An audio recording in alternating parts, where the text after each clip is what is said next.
Bonsoir à toutes et à tous. Nous sommes le 18 août 2021. Il est 20h04. Je vais vous lire la clause de non-responsabilité de la Cash Fondation avant de passer la parole à notre ami Aviram. Le support d'information et d'éducation présenté dans ce document est destiné à apporter une meilleure compréhension et permettre un échange autour du travail des GANS. Ces informations ne sont pas destinées à se substituer à un traitement médical ni à l'expérience ou au jugement des professionnels de la santé. Pour les patients et les particuliers, ces informations ne doivent pas se substituer aux conseils ou recommandations des professionnels de la santé, thérapeutes ou autres praticiens. Pour les soins médicaux ou les préoccupations, y compris les décisions relatives aux médicaments et autres traitements, les lecteurs, spectateurs, auditeurs doivent toujours consulter leur médecin ou, dans les cas graves, demander l'aide immédiate des services d'urgence. Les informations portant sur les prescriptions, les procédures et l'utilisation des dispositifs médicaux doivent être fournies uniquement par du personnel médical qualifié et agréé. Nous déclinons formellement toute responsabilité directe ou indirecte, y compris les responsabilités liées à la commercialisation ou à une utilisation spécifique. Cette information est fournie telle qu'elle, mais est considérée comme correcte au moment de sa publication. Mais il appartient au visiteur d'évaluer l'exactitude de toute information trouvée dans cette présentation. Chaque cas traité est le résultat de sa propre expérience, appliquée par lui-même pour lui-même, et s'applique à son propre cas seulement. Toute personne connaissant des problèmes de santé doit consulter un médecin et suivre le traitement prescrit par le médecin. Les processus d'équilibrage du plasma décrits ici sont un processus naturel qui soutient le corps, mais ils ne se substituent pas aux conseils médicaux ou aux thérapies auxquelles on est déjà soumis. Et je passe la parole à notre ami Aviram, en direct du Guatemala. Merci, mon ami Joël. Avec plaisir. Ok, ça me prend quelques clics. Ah non, first, il faut share screen. Oui. Yes, bing. Et voilà. Vous m'entendez bien et voyez ma présentation. Merci. Bienvenue à tout le monde pour cette multiplication du Knowledge Seeker Workshop numéro 393 du aujourd'hui, comme c'est déjà connu, le 18 août.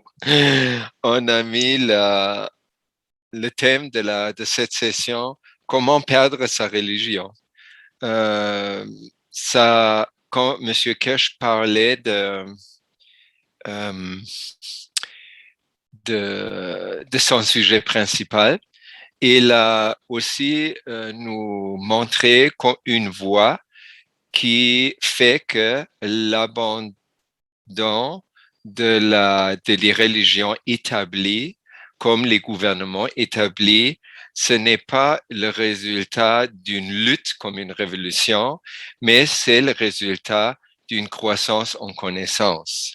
C'est complètement autre chose et comme vous le savez, l'humanité a comme jamais fait ça avant.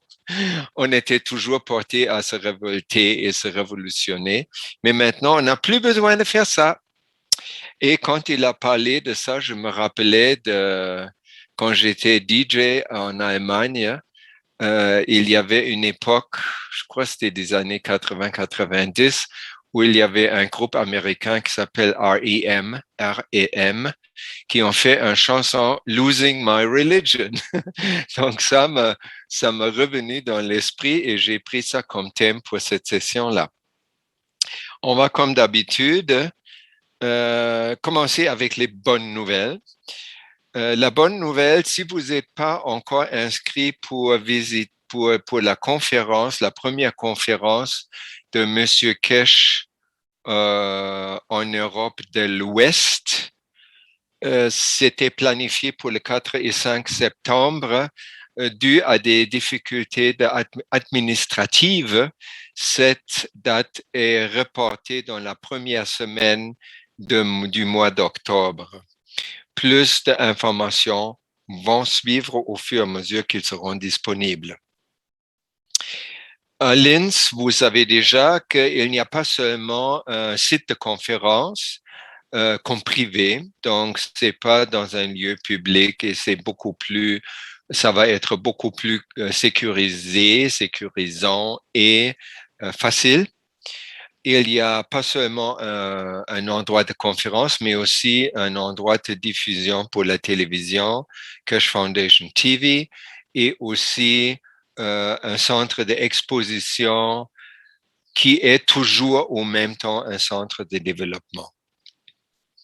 Monsieur Keshe a répété que c'est important que vous réservez votre visite parce que déjà l'agenda de la Fondation Keshe en Autriche se remplit avec des groupes de scientifiques et gouvernementaux qui ont pris rendez-vous pour voir les nouveaux développements sur le plan technologique de la Fondation Keshe. Et c'est un peu compréhensible, précédent sur des visites privées.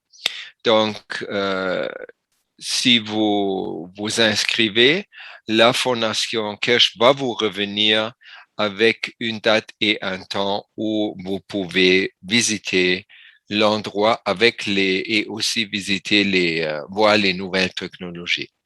Dans les nouvelles technologies, il va y avoir une nouvelle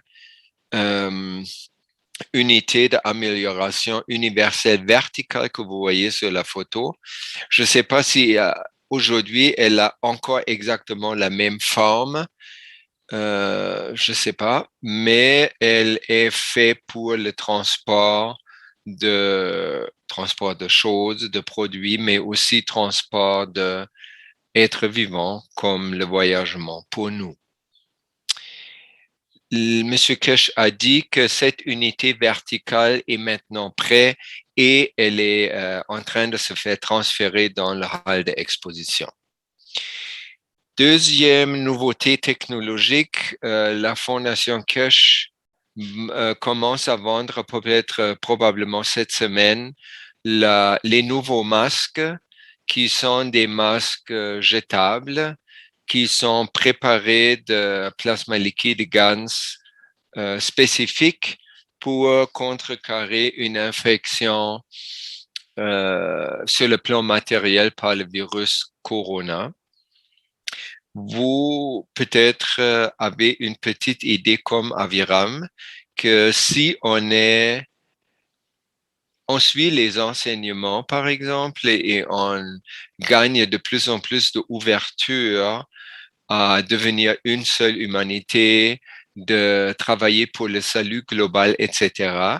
Quand on se retrouve dans cette voie-là, c'est un signe que c'est ça, c'est que notre vie devient de plus en plus joyeuse.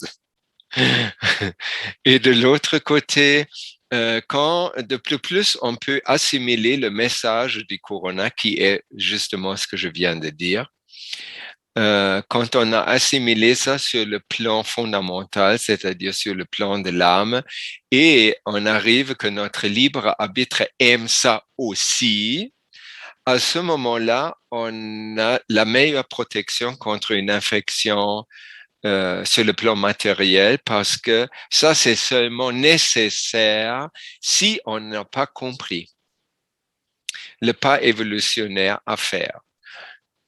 Parce que M. Keshe aussi, Grigory Grabovoy et autres disent, et nous le savons aussi, que toutes les maladies passent par un niveau, on peut dire, psychosomatique, c'est-à-dire tous les symptômes qu'on peut développer sur le plan matériel avec notre corps sont de toute évidence et toujours liés à notre esprit/mental. C'est-à-dire quand seulement les symptômes d'une maladie, comme aussi le corona, peuvent seulement arriver si notre libre arbitre résiste le pas évolutionnaire que le Créateur voudrait tellement que nous fassions maintenant. C'est clair aussi que ces masques-là sont des systèmes de respiration et en tant que système de respiration, ils travaillent aussi sur l'âme. C'est quand M. Keshe a donné des informations ou des enseignements sur les différents protocoles par rapport au COVID, il a dit quand vous portez les masques, vous mettez les masques et vous les imprégnez avec One Cup, One Life, le plasma liquide seulement, d'une façon même diluée. Vous sprayez le masque intérieur-extérieur avant de le poser sur vous et après, vous respirez par le nez. Parce que quand l'air passe par le nez, avant de descendre dans la trachée et dans les poumons, à la courbe entre le nez et la trachée, il y a le cours d'air passe très proche au site où se trouve notre âme.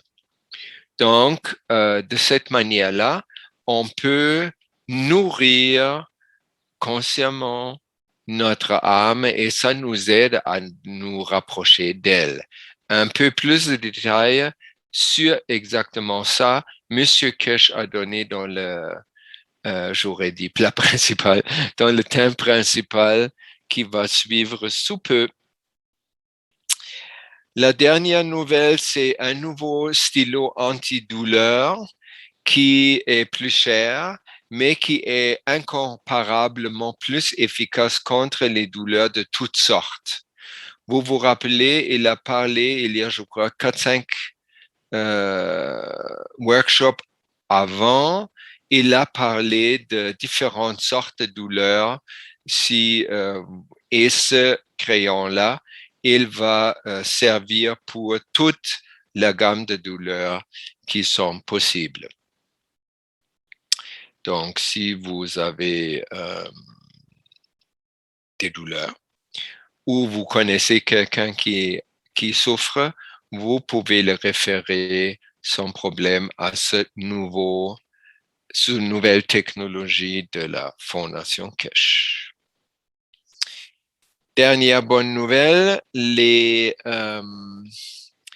Rick a inscrit l'unité universelle, amélioration universelle, dans un concours qui s'appelle Create the Future. Créons, je dirais, notre avenir. Et c'est un site ou un concours qui est opéré par des compagnies techno, surtout électroniques, et il y a des prix à gagner, je crois 25 000 US dollars des États-Unis et autres prix. Mais c'est aussi, c'est pas nécessairement l'argent qui serait important pour la Fondation Kesh, mais la notoriété que ça va avoir parce que c'est une bonne plateforme de publicité. J'ai mis dans le bulletin, dans sa forme PDF, les liens pour trouver comment s'inscrire. Il faut d'abord s'inscrire sur leur site et après on peut voter. Et aussi un lien où vous pouvez voir l'inscription de la Universal Enhancement Unit dans le concours. Donc, je vous prie d'accéder à ce site-là et d'encourager la publication de cette technologie merveilleuse, un outil d'éternité. Ensuite, le thème principal de la session de jeudi passé, il n'y avait pas un enseignement en tant que tel, c'était toute la séance était consacrée à des questions-réponses. Donc, j'ai retenu 8. En fait, j'ai juste retenu 7 et j'ai ajouté une qui m'est venue en écrivant les 7 quand quand je vais vous parler du GANS, qui est un outil d'éternité, ça s'est poussé tout à fait dans le jardin d'Aviram et c'était pas une question officielle dans le truc, mais je l'ai quand même mis parce que mon âme m'a dit de le mettre. Voilà. Première question, qu'est-ce qu'est la différence entre le graphène et le nanoplaquage ou les particules nano? Là, Monsieur Kesh, il était pour le jeudi passé, il était clair comme une soupe de petits pois. C'était pas une blague. Il était vraiment clair. Il a dit des choses comme tac, tac, tac. On pourrait vraiment se orienter facilement. Les réponses étaient claires et straight. Et comme ça, ma multiplication va être aussi claire et aussi straight, j'espère. Donc, le premier point, pour comprendre la différence entre le graphène et les nanoparticules, on regarde d'abord les graphènes qui sont aussi développés ou découverts par les sciences orthodoxes.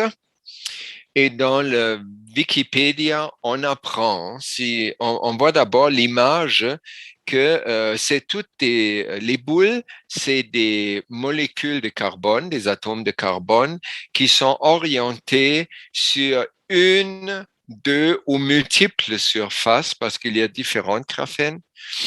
Normalement, le mot graphène fait référence à un arrangement hexagonal de tous les atomes de carbone sur une seule dimension, sur une seule surface, on peut dire. Donc, c'est bidimensionnel, il y a deux dimensions.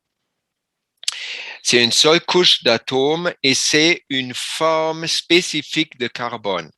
Vous savez de votre propre expérience que le carbone apparaît comme bois dans les plantes, apparaît comme charbon du bois, apparaît comme charbon qu'on peut miner dans la terre, apparaît comme graphite avec lequel on peut faire des crayons pour dessiner ou écrire. Il apparaît aussi comme diamant et il apparaît dans une forme spécifique qui s'appelle carbone, graphène. Et toutes ces formes spécifiques, le mot latin pour ça, c'est allotrope. Ça veut juste dire différentes formes possibles du même élément. Donc, tout dans cette allotrope du carbone, dans le graphène, les atomes sont arrangés dans une seule couche selon un réseau bidimensionnel en hexagone.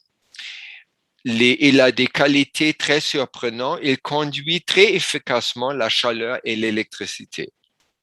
Normalement, le carbone organique ne fait pas ça, sauf les plantes quand ils sont vivants. Il y a une conductivité électrique, mais une fois le bois est comme l'arbre est mort et le bois sèche, ça devient plus une résistance. Il perd sa conductivité d'électricité parce que elle nécessite de l'eau qui n'est pas présente dans le bois sec. On sait que le charbon n'est pas conducteur, mais par contre, les petites tiges que vous trouvez dans les batteries qui sont aussi carbone, eux, ils sont conducteurs électriques aussi. À l'époque, on a fait du GaNs au lieu de prendre la bobine de cuivre nanoplaqué, on l'a remplacé par une tige de carbone.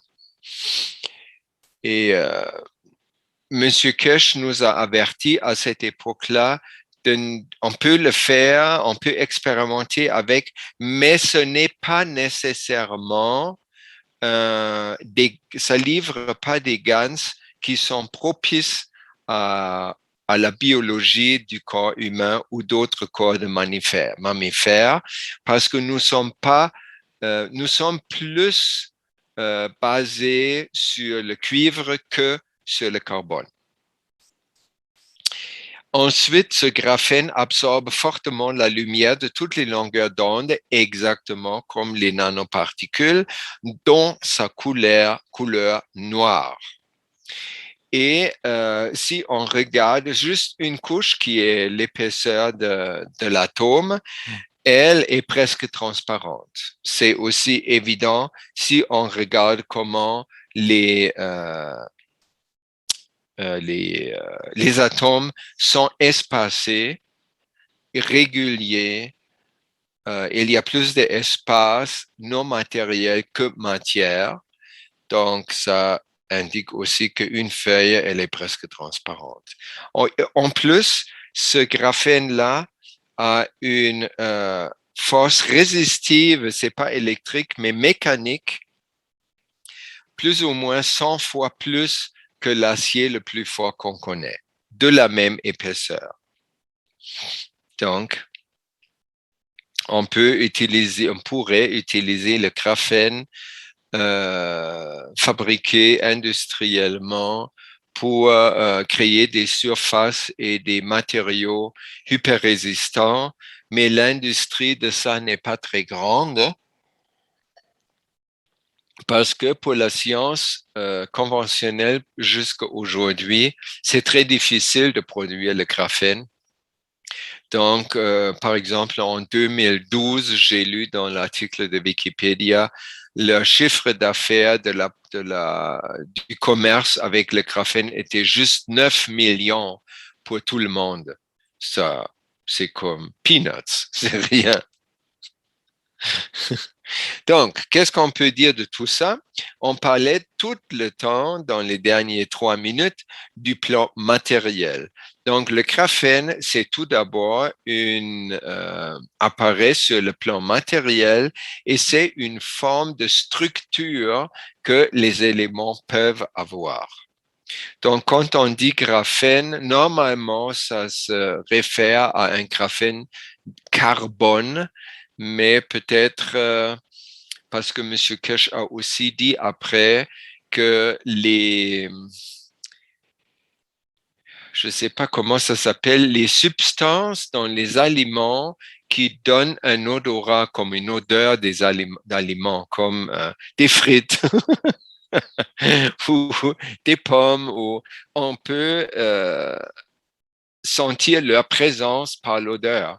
Et M. Kesh disait que ces substances odorantes ont une forme graphène aussi. Et peut-être à ce moment-là, c'est pas juste le carbone qui peut avoir cette structure, mais peut-être autres éléments également, ou des plus grandes molécules qui sont mélangées de carbone et autres substances, comme par exemple les pyrophènes. C'est des substances qui donnent un odorat. Voilà. Par contre, le nanoplaquage, les particules nano, sont des unités interactives qui sont sur le plan matériel aussi, mais également sur les deux autres plans, parce que ils ont un côté visible et comme tous les autres éléments, ils ont aussi un côté non visible plasmique. Vous vous rappelez comment c'est fait? Par exemple, vous avez une surface de cuivre, ça peut être un tube, une plaque ou un fil de cuivre qui est qui est twisté en bobine. Quand vous exposez ça à un procédé de nanoplaquage, soit par le feu, soit par la soude caustique, soit par le plasma, c'est-à-dire vous pouvez poser le morceau à plaquer entre deux magraphes, entre deux réacteurs ou d'autres outils de plasma qui émettent des champs plasmiques forts. À ce moment-là, les molécules de surface vont être par ces champs plasmiques chargées beaucoup plus qu'avant. C'est-à-dire, ils se repoussent mutuellement plus et créent de cette manière-là un plus d'espace entre eux. Et ces espaces-là sont aussi propices à absorber toute la gamme des ondes que la lumière, par exemple, peut avoir. Et de cette manière, parce que c'est tout absorbant, ça apparaît noir. Quand cette partie de cuivre nanoplaqué, ou ça peut être un autre métal, est introduite dans un environnement, Cette présence d'un élément qui est nanoplaqué change l'état de cet environnement-là.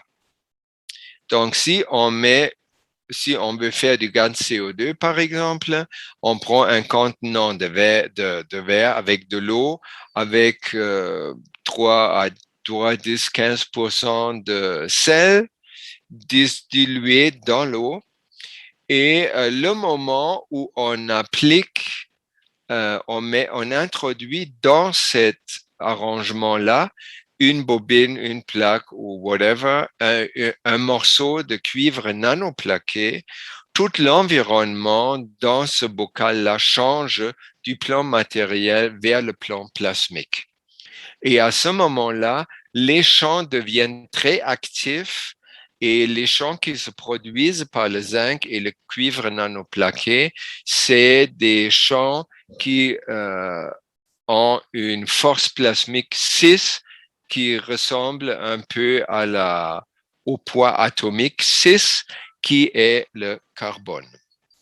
Et à ce moment-là, le carbone est attiré dans sa forme plasmique de l'environnement. De cette manière, la production de CO2 peut enlever le carbone de l'atmosphère qui peut être là en excédent et causer le réchauffement planétaire, par exemple. Ensuite, ce carbone plasmique se lie avec l'oxygène dans l'eau qui lui aussi est en forme plasmique parce que grâce à l'introduction d'un élément nanoplaqué. Et déjà cette qualité du nanoplaqué qui fait que le truc, que ça peut attirer d'autres éléments ou d'autres champs et ça change l'environnement. Ces qualités-là font que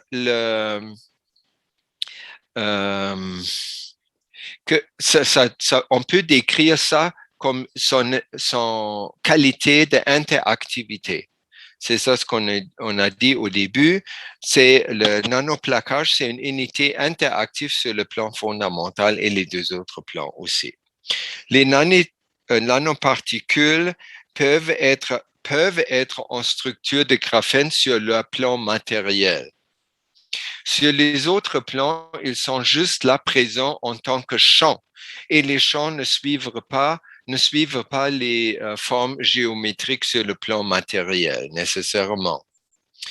Dans le contexte, c'est important de mentionner que la Fondation Keshe, en fait, avec toutes nous tous, nous sommes les premiers qui ont réussi à produire du graphène sous les conditions atmosphériques. Si vous avez déjà fait l'expérience de bouteille de Coca-Cola, c'est cela ce que vous avez fait. Vous avez produit du graphène de carbone à partir des isotopes de carbone 14, je crois, qui se trouvent dans le goulot, dans le collet de la bouteille de Coke. Et selon M. Keshe à l'époque, le Coca-Cola, c'est la seule compagnie qui fait des goulots de cette manière-là où on trouve ce isotope de carbone avec lequel on peut faire alors l'expérience de la bouteille de Coca-Cola qui est la bouteille de l'univers. Le graphène et les nanoparticules, ces deux mots sont devenus des deux mots très en vogue dans les débats sur le COVID, surtout sur les vaccins pour le COVID ou contre le COVID. Et qu'est-ce que M. Keshe dit par rapport à ça? Il y a comme deux thèmes reliés à ça. Un, les vaccins contiennent du graphène et ils contiennent aussi des nanoparticules. Là, monsieur Kirsch dit nanoparticules de quoi? C'est très important. Si on parle juste nanoparticules, ça veut rien dire. Ça prend de spécifier comme nous, quand on fait du GANS, quand on dit on fait le GANS avec deux métals dont un a des nanoparticules. On ne sait pas plus comment faire. On n'a pas compris comment ça marche. Ça prend deux métaux ou deux substances ou deux éléments très spécifiques qui peuvent avoir une relation entre eux pour créer le champ qui attire le GANS qu'on veut faire. Donc, c'est très important de spécifier de quelles nanoparticules il s'agit. Et ni ceux qui font les vaccins, ni les autres le disent. Bon. Alors, M. Kirsch a dit ça, c'est juste des grands mots. Il utilise des grands mots qui ne disent rien. Et les grands mots sont drôlement plus employés par les opposants de la vaccination que les vendeurs des vaccinations ou les gouvernements. Parce qu'ils aussi, ils nourrissent la peur, comme les gouvernements et tout ça, qui sont pour les vaccins, utilisent la peur pour forcer les gens ou pour manipuler les gens de se faire vacciner. Et les opposants, ils font exactement la même chose. Ils utilisent aussi la peur. Donc, eux aussi, malheureusement, utilisent ils parlent de nanoparticules et de graphènes sans spécifier et sans avoir comprendre de quoi il s'agit exactement. Et par le graphène, il y a aussi une plague qui est venu tout à fait tout seul. Est-ce que vous pouvez, s'il vous plaît, être plus tranquille? Merci. On a un peu un chantier ici et la préparation du repas de midi et tout ça. Donc, alors la blague, c'était tout d'abord, c'est très difficile pour la science de faire du graphène. Il faut aussi se rappeler que dans les termes de la science des Eden, on est capable de faire de développer une nouvelle technologie ou une technologie très poussée, évolutionnée, seulement si on a un mental qui est capable de faire ça, c'est-à-dire un mental qui est structuré. La cabale, les gouvernements, les représentants de gouvernement, les représentants de l'économie pharmaceutique ne sont probablement pas très dotés d'une conscience très structurée. Donc, ils ont, par exemple, ils essaient de fabriquer du graphène avec beaucoup d'énergie, avec beaucoup de tralala, high-tech et très cher. Tandis que M. Kirsch, qui a de toute évidence une conscience super structurée, il a trouvé une façon simple que toutes les femmes ou hommes peuvent faire dans leur garage ou dans leur maison, comme nous l'avons fait. En plus, il faut comprendre que notre corps, beaucoup de structures matérielles de notre corps sont déjà en forme de graphène. Par exemple, notre peau, les os, les doigts et les cheveux. Donc, le graphène n'est pas une substance qui, per se, constitue un danger pour notre vie. Il s'agit clairement de connaître de quel graphène on parle. Et je suppose que ceux qui veulent propager des vaccins ne l'en savent pas. Et ils sont de toute façon contents quand les opposants des vaccinations travaillent avec la même peur parce que ça fait de l'eau sur leur moulin aussi. Et M. Kirsch a donné la plaque, c'est vraiment terrible.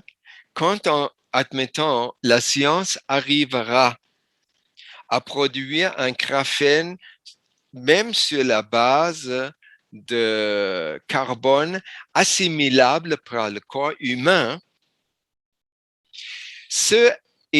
on peut faire ce graphène-là dans une forme injectable dans le corps humain. Toutes les gens qui vont recevoir ces injections seront hyper contents parce que ce graphène-là est dans le corps sur le niveau du GANS. Il va interagir avec tous les éléments qui sont dans le corps. Et quand le GANS interagit avec les éléments qui sont dans le corps, il fait juste une chose, équilibre les déséquilibres. C'est-à-dire, cette dose injectée va guérir celui qui la reçoit de toutes ces maladies. Donc, il va plus jubiler que se opposer à ça. Mais malheureusement, la science conventionnelle ou orthodoxe n'a encore pas réussi à fabriquer ça. Donc, pour ça, on peut attendre. Si je peux me permettre, Oui.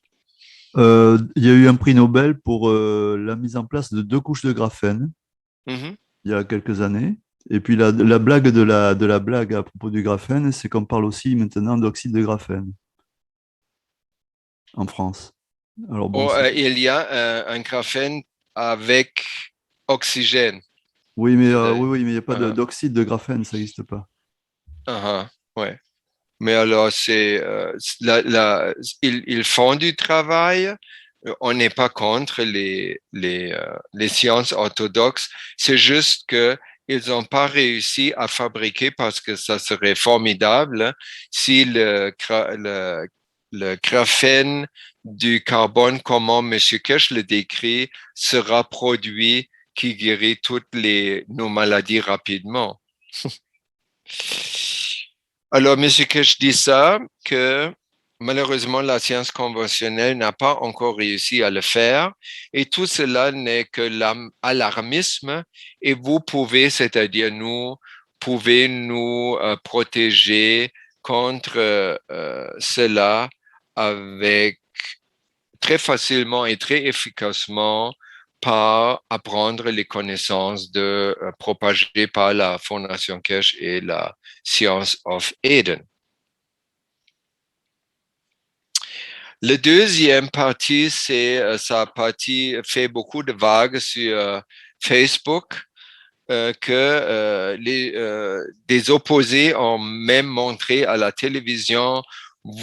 Depuis que je suis vacciné, ma peau est devenue un aimant. Je peux coller des cuillères et toutes sortes de choses, comme vous voyez sur la photo, sur mon corps et ça colle. Ça prend de toute évidence des cuillères en acier et non acier inoxydable parce que l'inoxydable ne réagit pas sur l'aimant. Et pour ça, M. Kirsch a dit, c'est pas un miracle, c'est pas néfaste non plus, c'est très naturel et c'est un phénomène très général qui se produit de la façon suivante.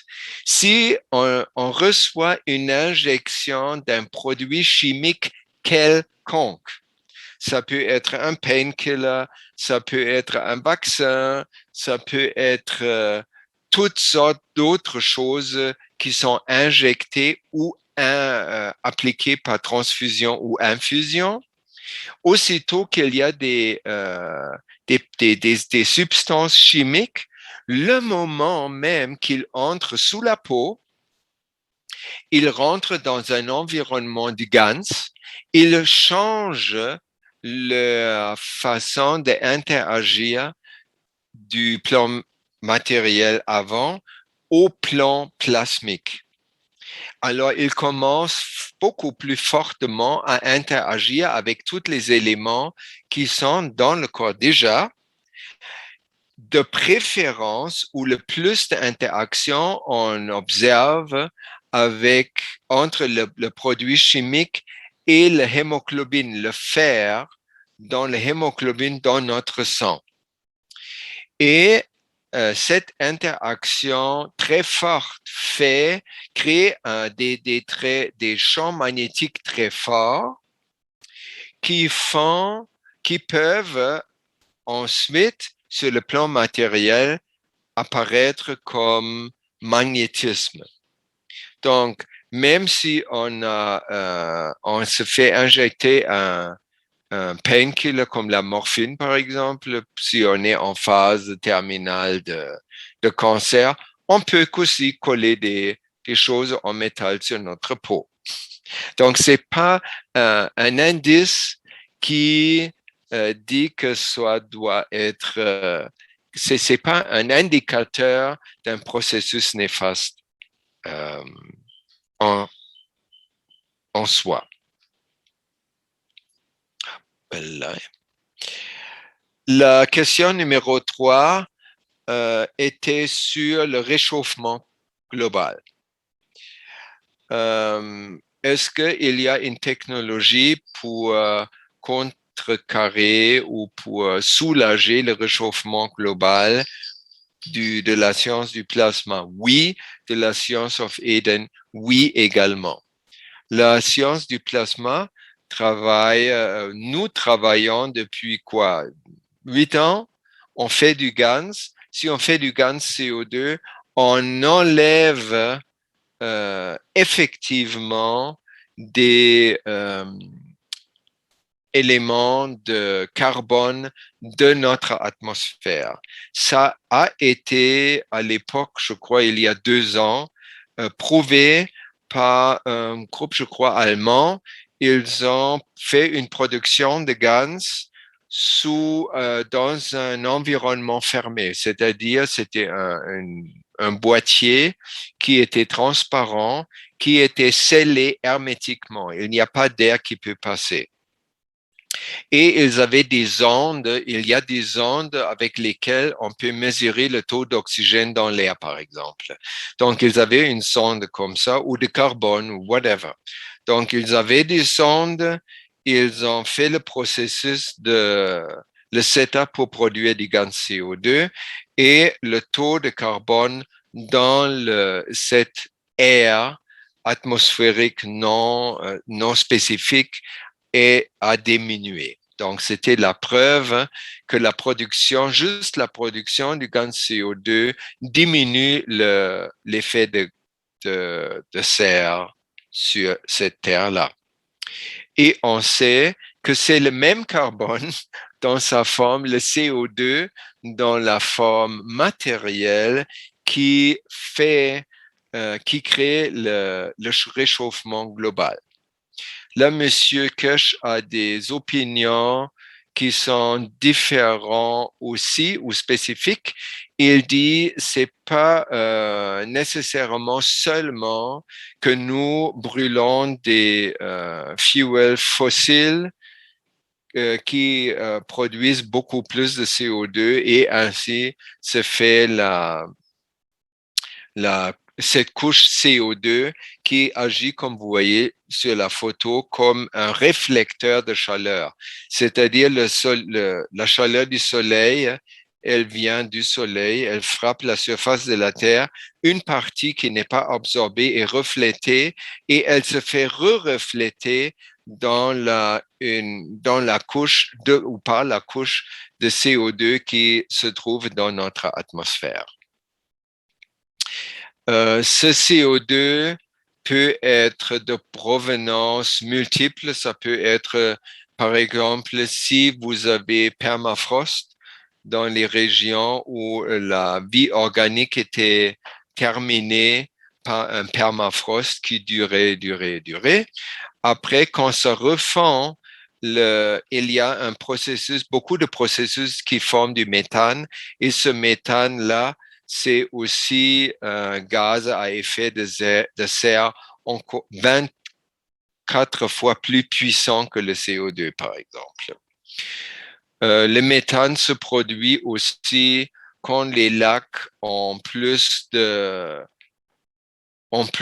plus nourris avec des déchets organiques comme nos fosses septiques ou les cours d'eau ou d'autres sources et qu'ils ne peuvent pas digérer. À ce moment-là, il y a aussi une production d'algues accélérées qui produisent du CO2 et aussi le méthane par la méthanisation s'il n'y a pas un milieu aérobe. Donc, on voit très clairement que le plan matériel, le CO2 sur le plan matériel cause les dégâts et la même substance, le gaz CO2 sur le plan non matériel, sur le plan plasmique est la solution pour le problème. Ensuite, le GANS, un outil d'éternité. Ça, c'est Aviram qui a ajouté ça de son propre gré. Et pourquoi il dit ça? Il dit ça parce que le GANS, les particules de GANS, comme on a appris, on peut les imaginer comme des micro-soleils. Donc, ils fonctionnent comme un soleil, chaque particule de GANS. Et ce que je vais vous montrer avec le 8, le soleil, comme chaque particule de GANS, est dans une interaction constante avec le A à l'envers. Le A à l'envers, c'est un symbole mathématique qui veut dire tout. Donc, le soleil est en interaction avec tout, il donne et reçoit. Et de cette façon, c'est pas juste comme, par exemple, j'ai appris à l'école que le soleil à un moment donné, le soleil était là, était formé, il a commencé à rayonner et on peut l'imaginer comme une batterie qui fait marcher une ampoule pendant X temps jusqu'à la batterie est vide. Ça, c'est seulement possible si on ne comprend pas et on ne prend pas en considération que il y a interaction, que chaque élément, comme le soleil, est en permanente interaction de donner et recevoir. Comme ça, ce n'est pas une batterie, si on peut dire c'est une batterie, mais c'est une batterie qui est branchée à un chargeur tout le temps aussi. Donc, c'est une batterie éternelle. Comme il y a comme la dernière ou l'avant-dernière session, on a mentionné la batterie éternelle que la Fondation Keshe a développée pendant la Coca-Cola Bottle Experience. Et cette batterie-là, elle fournit 1,2 volts ou millivolts depuis des années. Voilà. Donc, si un élément est en constante interaction, il donne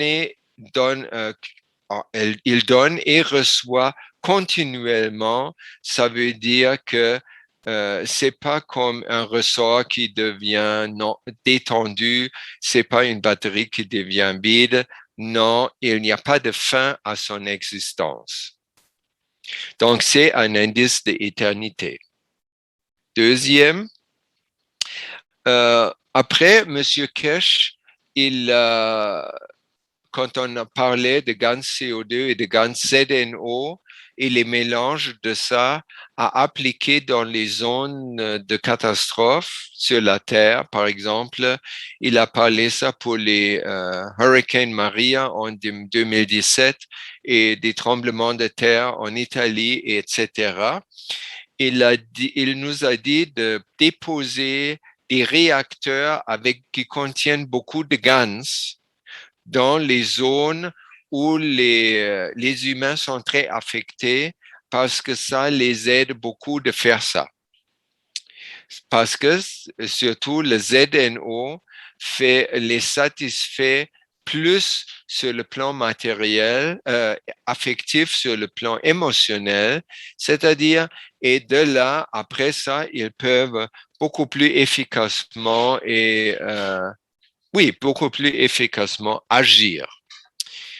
Donc, et là, il était observé que quand on met, par exemple, un réacteur avec 10 grammes de GANS ZNO-CO2 mélangé et on le laisse rouler, après quelques jours, le GANS a disparu. Et là, monsieur Kirsch dit, c'est la même chose si vous avez une maison dans laquelle vit une famille qui a beaucoup de problèmes sur le plan émotionnel et vous mettez le même réacteur. Le réacteur va se déplier, il va se épuiser et la quantité de GANS, elle ne disparaît pas.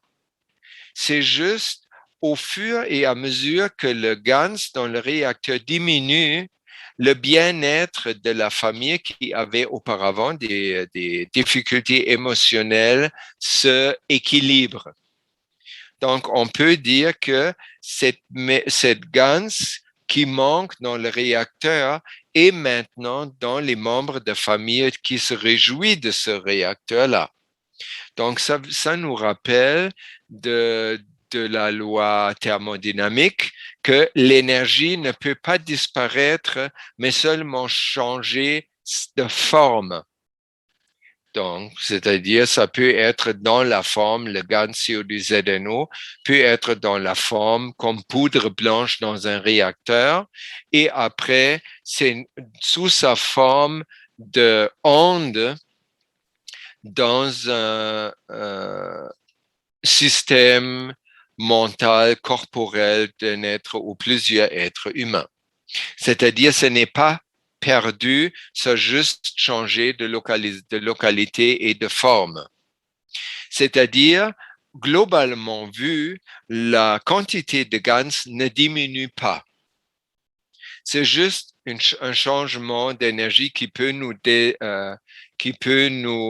apparaître comme si le GANS aurait diminué, mais quand on comprend le processus, on sait que ce n'est pas le cas.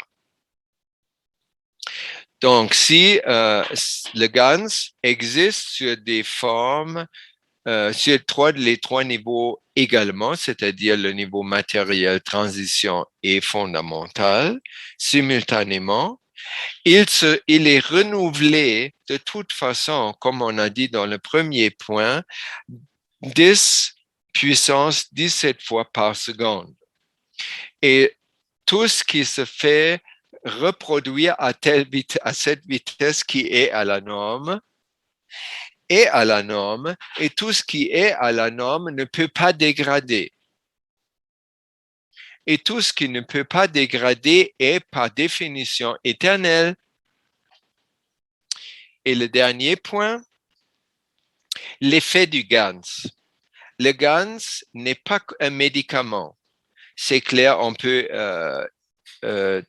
utiliser le GANS pour se nourrir. C'est un autre GANS que le GANS contre la douleur et tout ça, blablabla. Bla, bla. Mais ça, c'est pas le blablabla bla, bla, ou les spécifications de GANS, selon ce que je pense. C'est pas essentiel. C'est juste essentiel dans aussi longtemps que notre conscience n'est pas assez structurée, que nous pouvons utiliser juste le GAN CO2 qui est le plus générique qu'il est, parce qu'il contient déjà tous les éléments de la planète. C'est-à-dire, ce GAN CO2 peut se connecter à chaque élément qui existe. Et tous nos systèmes qui sont pas à la norme, c'est toujours, quand on dit pas à la norme, c'est pas dans un état équilibré. C'est une autre façon de décrire pas à la norme. Donc, un état à la norme, c'est un état d'équilibre. un état non à la norme, c'est un état de déséquilibre. Et justement, le GANS n'a aucune autre façon d'intervenir avec ça que d'équilibrer les éléments qui ont perdu leur équilibre. Donc, et parce qu'il fait toujours ça, et il ne peut pas faire une chose néfaste au même temps, c'est aussi un critère d'éternité. Pourquoi je dis ça? Parce que c'est la vie éternelle. Ça donne la vie éternelle. Dans la norme, il n'y a pas de dégradation possible. Il n'y a pas de mort possible. Donc, si je veux détruire quelque chose, j'introduis la pensée ou le concept de la mort, de la fin d'un processus. Donc, je sors de l'ambiance éternelle et je perds toutes les puissances que je peux avoir dans ce contexte-là. C'est beau? Donc, ça veut dire, normalement, on parle seulement dans la science des Éden, c'est-à-dire Grigory Grabovoi, de l'éternité et des technologies qui nous amènent cette conscience des éternités. Mais maintenant, on peut trouver que non seulement les nanoparticules, mais aussi les GANs et par la suite, toutes les technologies qui sont basées sur ça sont aussi inscrits dans l'éternité et oui, sont inscrits dans l'éternité. Ça, c'est aussi un critère, une réponse à la question qui est parfois posée. Est-ce que le plasma peut être utilisé à des fins maléfiques? Non.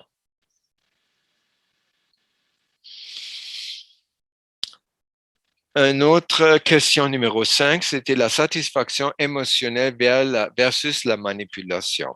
Là, M. Kesh parlait de manifestation contre quoi que ce soit dans les villes.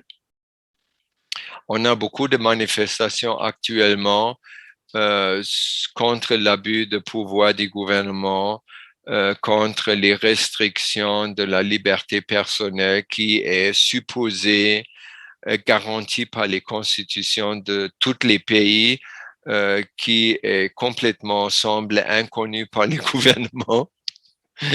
Donc, une façon les gouvernements vont être portés ou quelqu'un qui pense sur le niveau matériel va être porté pour éviter la violence dans les manifestations.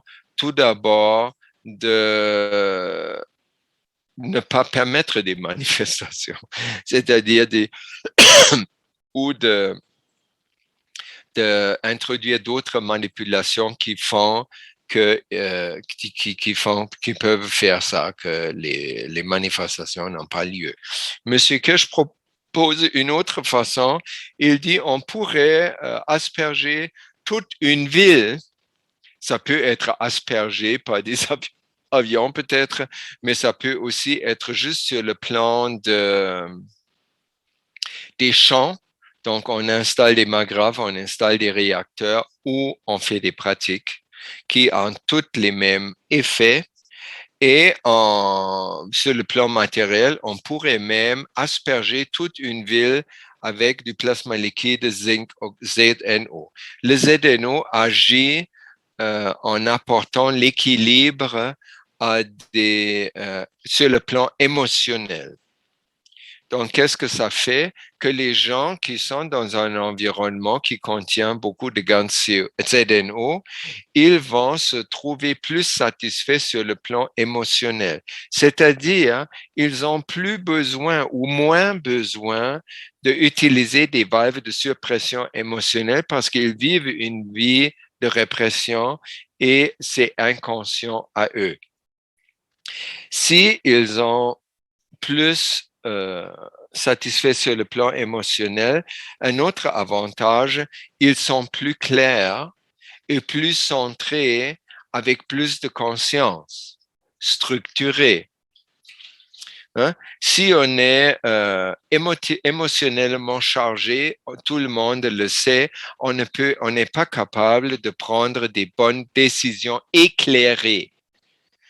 On prend plutôt des décisions qui sont poussées ou des réactions forcées par certaines émotions et on n'est pas dans un état clair, centré, libre et détaché pour prendre des décisions éclairées.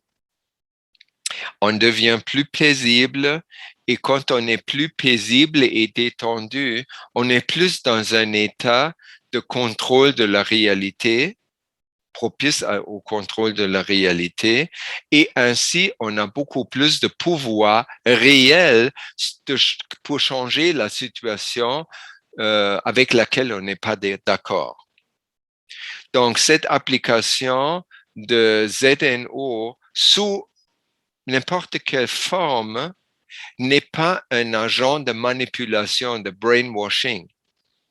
C'est une intervention qui fait pas comme le fluor est par exemple beaucoup utilisé et ajouté à l'eau potable dans les prisons parce qu'une surdose, entre guillemets, non pas entre guillemets, une surdose de fluor dans l'eau potable fait que les gens, les consommateurs ne sont plus portés à se rebeller. Donc ça, c'est manipulatif parce que on enlève, c'est comme une anesthésie. On anesthésie une rébellion dans les gens qui trouvent une condition ou autre insupportable, non acceptable.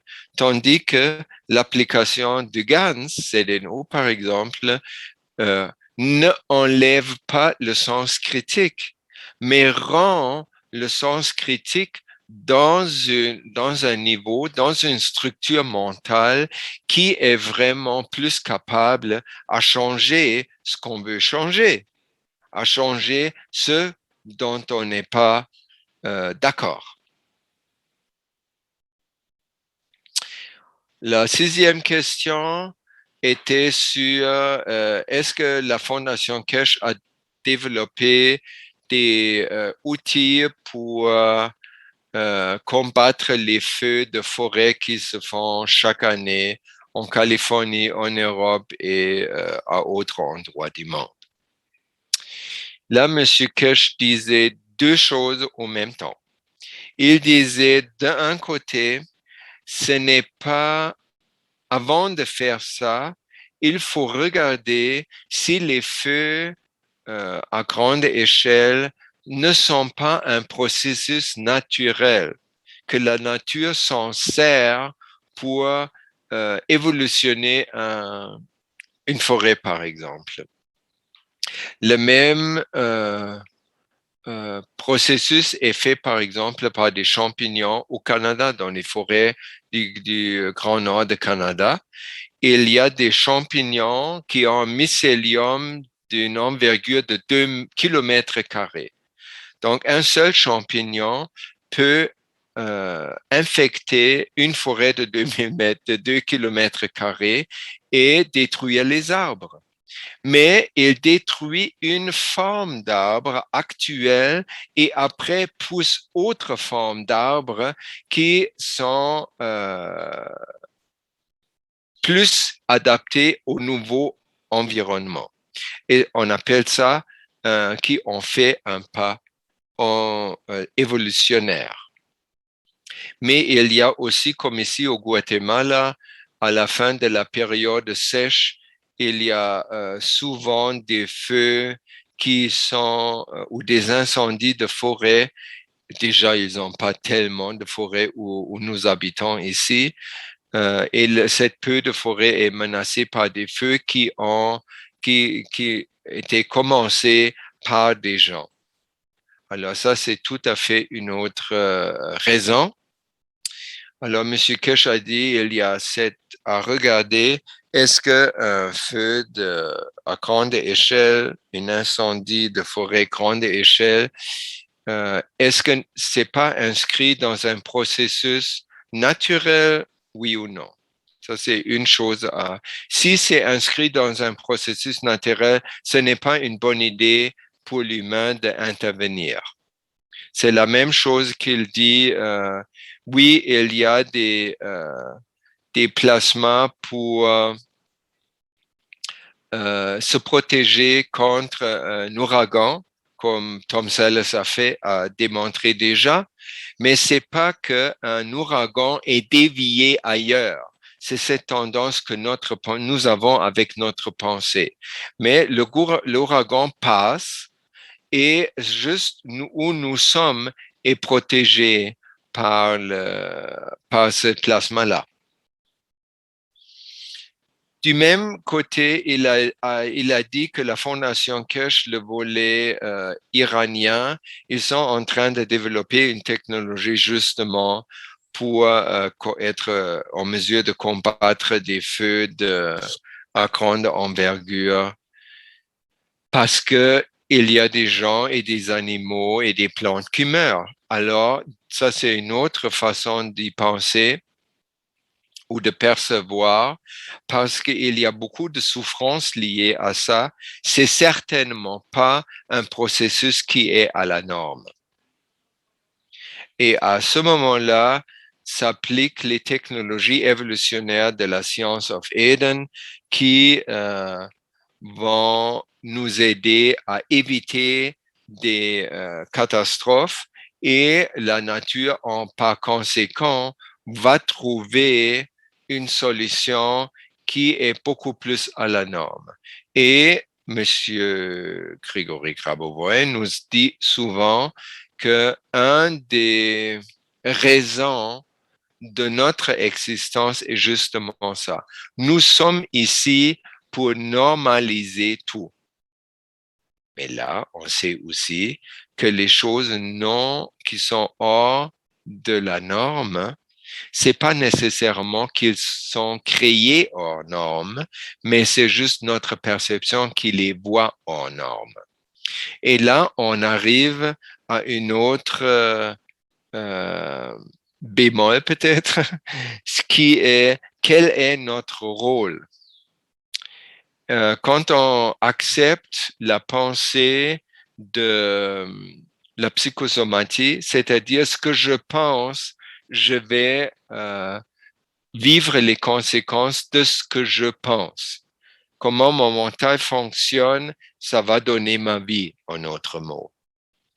Si je suis plein de pensées ou une population est pleine de pensées agressives, ça rend des guerres très propices parce que le potentiel d'agressivité est déjà élevé. Deuxièmement, ça peut aussi être que cette énergie qui est sur le plan privé est dégagée sans cesse par beaucoup de gens. Agressivité, réaction agressive, fâché, tout ça se canalise peut-être aussi dans les événements comme les guerres ou des catastrophes soi-disant naturelles. Parce que nous sommes les créateurs, les co-créateurs de tout ce qui se passe dans le monde. Et lorsque nous sommes les co-créateurs, nous pouvons co-créer d'une façon consciente, c'est-à-dire nous faisons exactement ce que le créateur voudrait et qui est son intention. Si par contre notre conscience n'est pas si notre conscience n'est pas structurée, notre participation à la co-création peut avoir des formes comme ça, comme des guerres ou des catastrophes naturelles qui finalement sont déjà la responsabilité, si on peut penser comme ça, est déjà dans notre camp.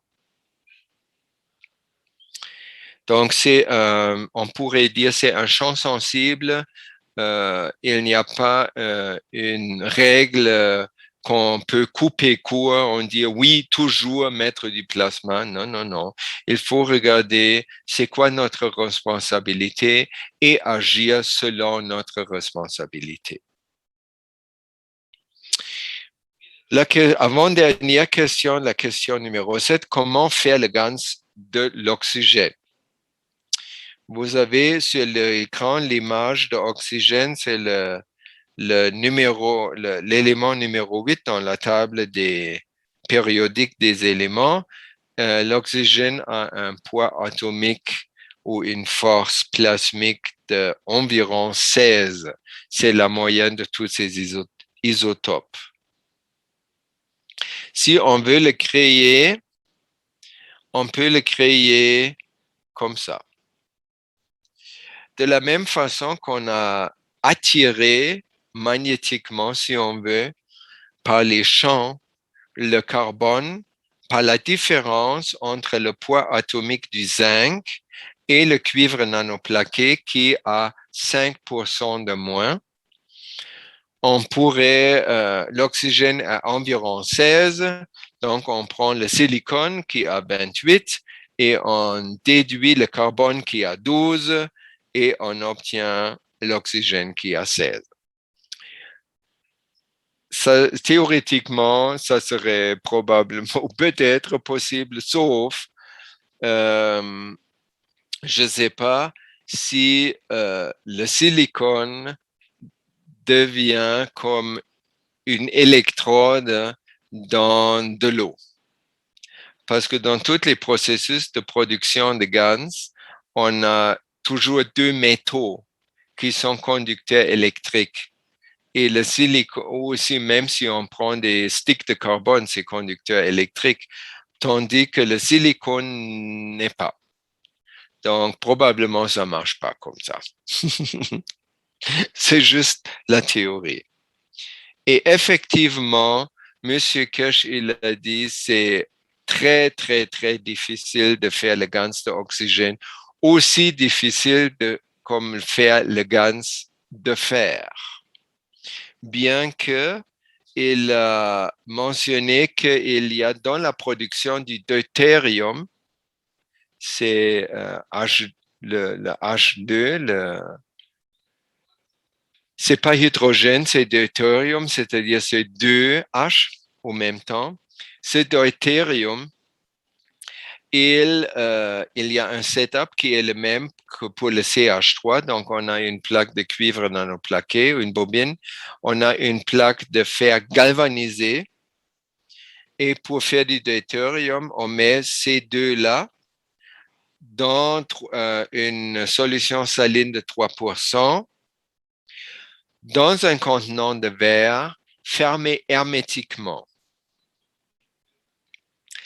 Additionnellement, à 4 cm au-dessus du niveau d'eau salin et les plaques, on pose un autre contenant de verre qui est ouvert et qui contient déjà un GANS CH3. À ce moment-là, le CH3 va se faire fissionner sur le plan plasmique naturellement pour en faire du deutérium qui est H2. Mais dans beaucoup de cas, dont aussi Aviram, il a fait ça et qu'est-ce qu'il a trouvé? Il a trouvé une poudre noire au fond du vaisseau qui réagit aux aimants. C'est-à-dire, si on met un aimant du côté du vaisseau, cet aimant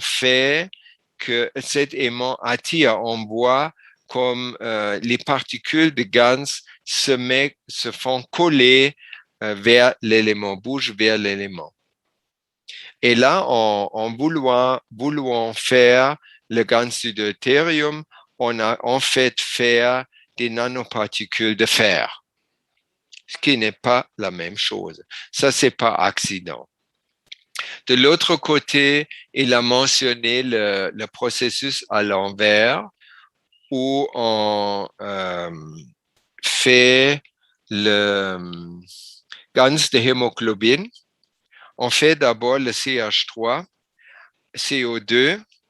Après, on met, quand les acides aminés se sont formés, on met un clou rouillé qui, avec sa pointe, juste touche les acides aminés et on va voir une substance rouge qui va descendre, les gouttes de sang.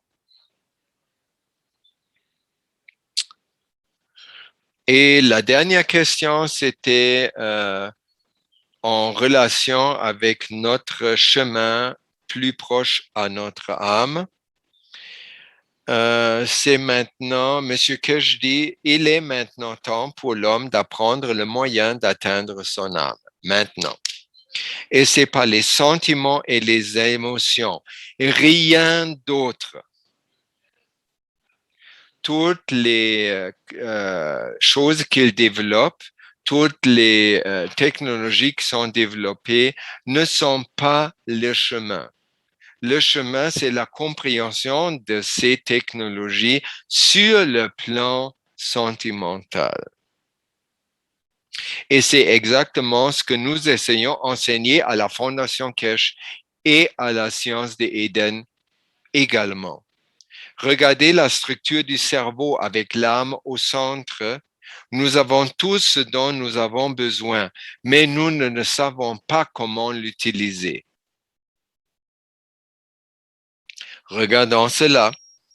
Quand on s'ajoute de toute façon avec le libre arbitre, quand on a un mental non structuré dans un contexte cerveau-âme, ça fait que ce cerveau, il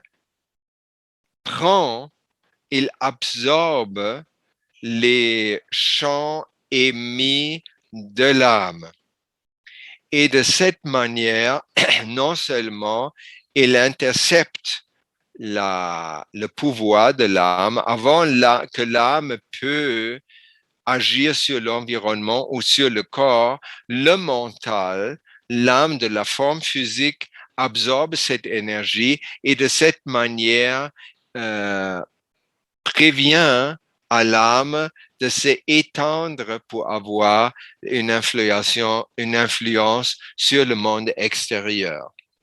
Et après ça, le mental ou le libre arbitre va créer sa propre volonté et agir en conséquence de ça vers l'extérieur. Donc, de cette manière, on ne voit pas l'action de l'âme dans nos actions.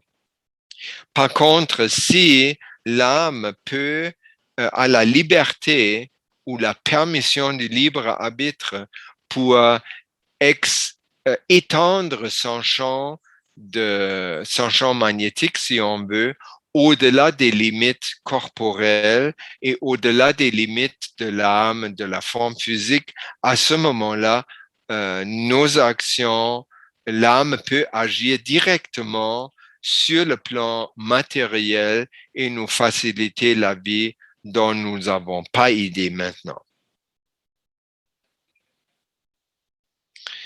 Donc, c'est le libre arbitre.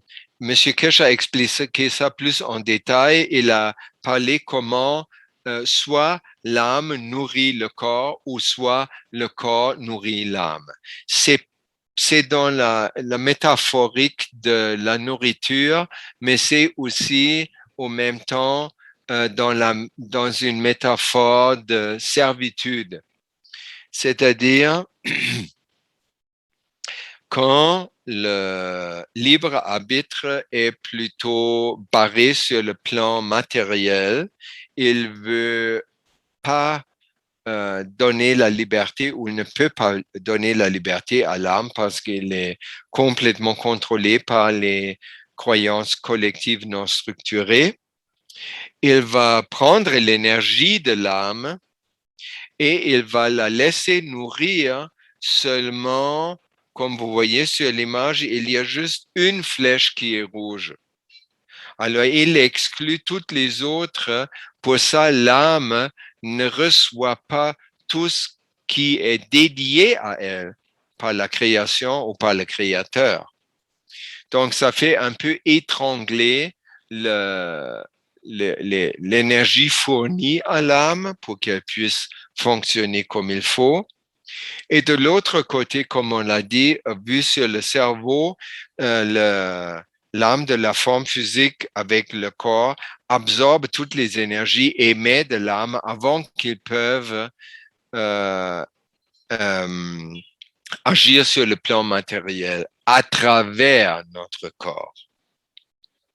Dans l'autre sens, quand le libre arbitre est dans un contexte d'une conscience bien structurée, à ce moment-là, il va permettre le passage d'une énergie universelle, c'est-à-dire toutes les flèches qui vont vers l'âme sont permises, donc l'âme va être nourrie comme elle est supposée d'être. Et du même moment, il va prendre de l'âme pour se nourrir, pour nourrir le corps, par exemple, mais pas d'une façon pour la priver de l'accès sur le plan matériel direct. Non, au lieu de ça, il va permettre l'accès direct de l'âme sur le plan matériel. Parce qu'on parle tout le temps du libre arbitre.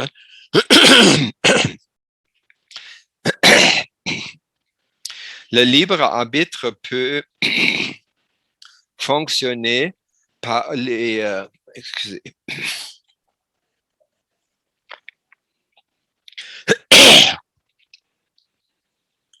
Ah, excusez. Donc, le libre arbitre, le rôle de libre arbitre ou le fonctionnement de libre arbitre dépend où il habite. Si il est tout à fait dans un contexte submergé de croyances collectives non constructives, soit il est éclairé par des connaissances, par des nouvelles connaissances qui sont libérateurs et évolutionnaires. Dans ces deux cas, il va agir différemment. Donc, tout dépend comme de l'essence, du fuel, comment notre système est alimenté, c'est-à-dire les croyances collectives. Et là, on peut penser à si quelqu'un est plus manipulé par les croyances collectives ou il a su comment se libérer, c'est un processus individuel que chacun doit faire pour soi.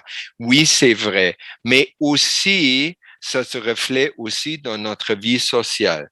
Donc, c'est non seulement un problème individuel, psychologique, si on veut, philosophique, mais c'est aussi un problème socio-culturel, économique et de gouvernance. Parce qu'il y a deux fractions de notre société qui ont beaucoup d'intérêt et de profit en gardant les croyances collectives en vigueur. Les églises, les religions et les politiciens avec le gouvernement. Les deux ne peuvent plus exister le moment que nous nous réveillons de notre plein potentiel.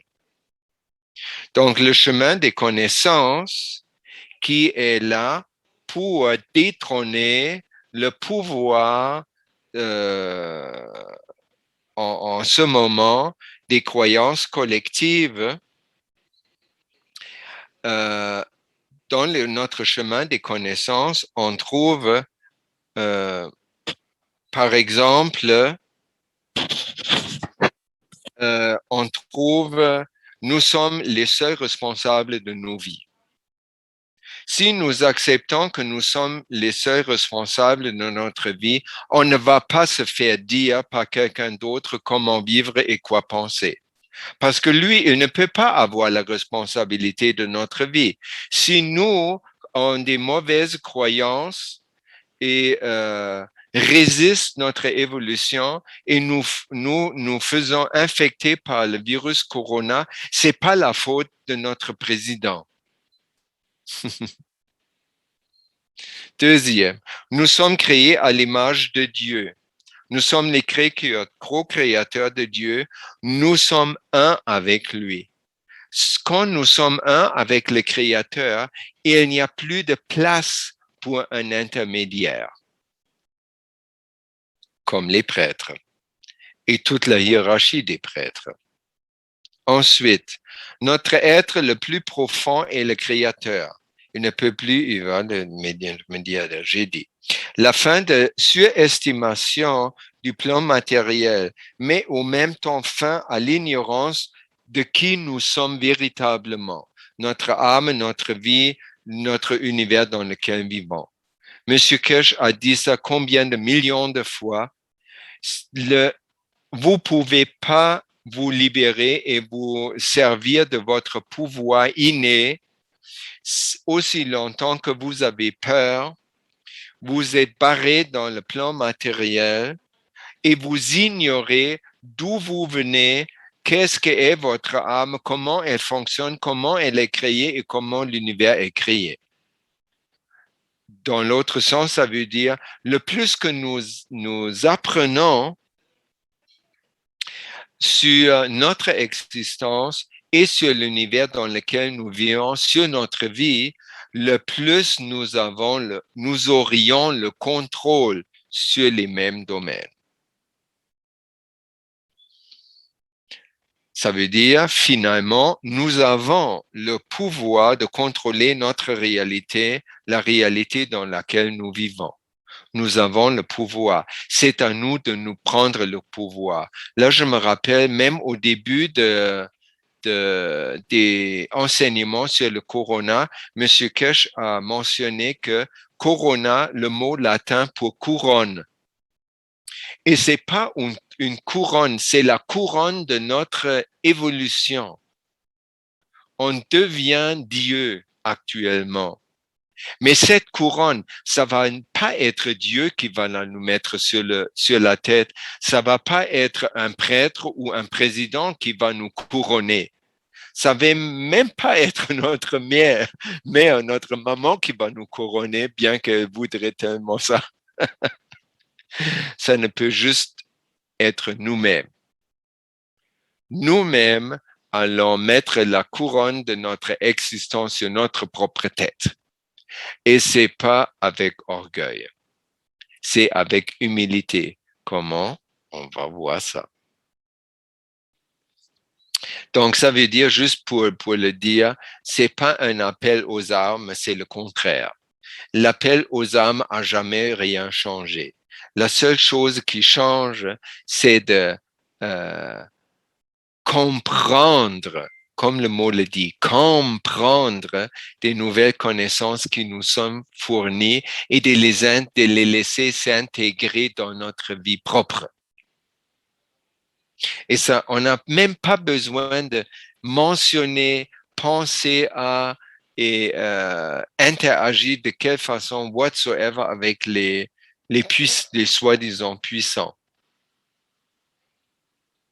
La croissance, l'évolution de nous-mêmes, et c'est aussi, on fait ça juste pour nous. Non, on fait ça pour le salut global. On est en train de élever l'âme de toute l'humanité. Et parce que nous faisons partie de toute l'humanité, notre âme va être élevée au même gré. Et les âmes de tous les politiciens, les prêtres et tout, tralali, tralala, aussi. Donc, on n'a pas besoin de gaspiller son énergie dans les choses qui fonctionnent pas. On peut garder notre énergie pour avoir la joie dans notre vie et de structurer notre conscience, et ça augmente en soi déjà encore plus notre joie. Monsieur Kirsch, sur ça, nous allons tous, par contre, nous allons tous à l'église, au temple, à la mosquée, à la synagogue, et nous prions pour voir le Créateur. Mais C'est nous qui avons emprisonné notre âme, le seul chemin vers le Créateur.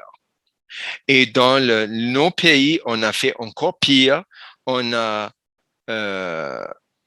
enlevé l'émotionnalité de toutes les structures sociales, incluant et surtout de l'éducation.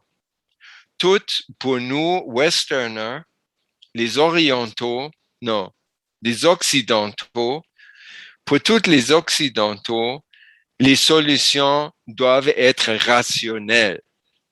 Ça ne fonctionne pas. Ça n'a pas fonctionné. On l'a essayé 8000 ans. Avec quel succès? On est dans le même pétrin que toujours. La seule chose qu'on n'a pas fait, c'est que les indigènes font.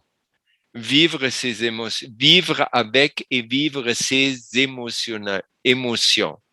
Super important.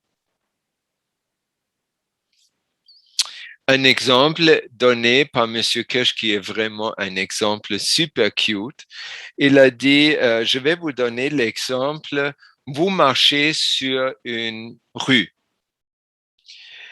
Vous marchez sur une rue, vous suivez vos propres pensées et il n'y a rien de particulier qui se passe et tout à coup, bang, vous rentrez dans un poteau, dans un lampadaire. Quand ça vous arrive, comment vous réagissez?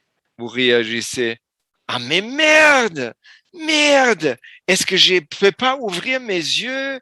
Non, on se flagelle. On n'était pas conscient. Si, autre exemple, même rue, on marche, on suit ses propres pensées et tout à coup, on s'accroche avec une personne qu'on ne connaît pas. Là, on ne va pas réagir comme avec un lampadaire. On ne va pas se trouver la faute chez nous. Non, on va dire, mais pouvez-vous pas faire attention? Vous me bousculez au milieu de la journée. Hein? Qu'est-ce qui arrive avec vous?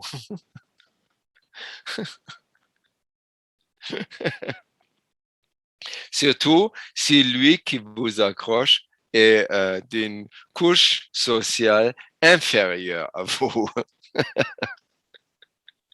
Troisième possibilité, quelqu'un vous accroche de la même façon que la deuxième, mais c'est un ami, vous le reconnaissez tout de suite et vous dites « Ah, mais que je te vois ».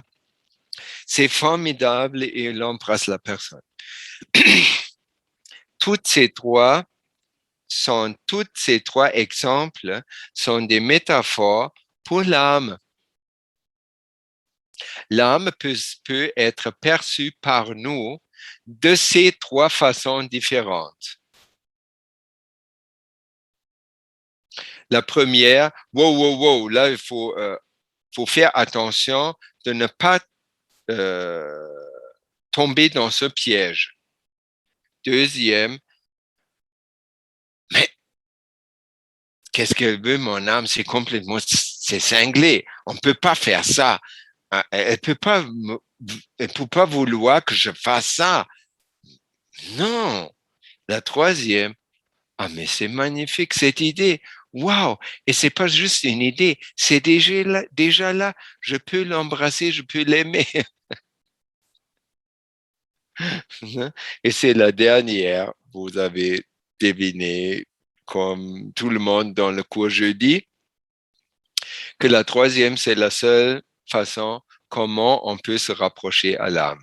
C'est le moment où le libre arbitre tombe en amour avec l'âme. Et ça veut dire que l'âme, déjà dans les concepts ou croyances du libre arbitre, est déjà un ami, une amoureuse, un amoureux. Donc, le chemin vers l'âme, c'est un chemin de confiance, fille de 3 ans, et un chemin d'ouverture. Avant de réagir, quoi que ce soit, on regarde qu'est-ce qui est arrivé avec détachement. Et on se rappelle, on peut aussi s'aider encore plus, on se rappelle, rien ne peut arriver. Tout ce qui nous arrive, c'est envoyé par le Créateur exprès pour nous. Donc, tout ce que nous arrive, le Créateur veut avec ça nous aider à nous évoluer. Donc, on ne peut pas gueuler. Tout va finalement être bien reçu. Donc, le libre arbitre tombe amoureux de l'âme. Le libre arbitre devient à ce moment-là très humble. Ça, c'est un mot que M. Kesh aime beaucoup. Alors, il dit, par exemple, quand on est en amour, on est humble dans le sens qu'on dit, pas moi, toi. Ce que je vois, c'est pas important. Ce que tu vois, c'est important. Mais ce que je dis, alors ne cherchez pas l'élévation, parce que ça peut aller dans le sens des émotions orgueil. Ah, j'ai fait aujourd'hui des très grands pas ma conscience est beaucoup plus élevée aujourd'hui que la conscience de Caroline. Oui, ça c'est plate et orgueilleux. Alors, cherchez pas l'évaluation, cherchez l'humilité. Et là, aujourd'hui, c'est le 18. Dans les pratiques d'aujourd'hui, il y a la méditation de jour que je vais vous lire de Grégory Grabovoi pour ce jour-là. Et ça tombe, mais pile sur la réponse à la dernière question. Alors, je vous invite de vous détendre et de faire ce qui est juste et bon, de vous détendre et de centrer pour assimiler le plus facilement et efficacement ce que je veux vous lire maintenant. Les mots de Grégory Grabovoi. Allez là où il y a du monde. Allez à la rencontre des événements. Travaillez sur vos résistances. Voyez-les décroître, s'affaiblir pour finalement devenir transparentes et disparaître. Alors que devant vous apparaît un monde d'éternité, une terre nouvelle qui s'ouvre à vous. Allez de l'avant, même si vos pas sont encore incertains et que quelques résistances demeurent. Soyez présents parfois à la fois, partout à la fois. Emplissez ce monde de votre présence. Vous en avez les moyens. Rayonnez. Embrassez l'abondance. Embrassez le monde dans tout ce qu'il a vous à offrir en ce qui concerne la prospérité, la joie et l'harmonie. Allez de l'avant. Le regard rempli d'éternité. Ainsi s'effaceront les dernières résistances qui s'opposent à une vie nouvelle. Voyez les effondrer, tel qu'un jeu de cartes, en face de votre regard nouveau, celui de votre âme. Donc, comme si je termine ma multiplication pour aujourd'hui, je vous remercie beaucoup de votre participation ensemble avec moi et l'équipe francophone de faire une grande influence sur les croyances collectives pour les nettoyer et éclairer afin que le monde change pour de bon. Merci beaucoup pour votre participation à ceci. Je vous laisse maintenant le microphone pour vos commentaires et questions. Merci à vous.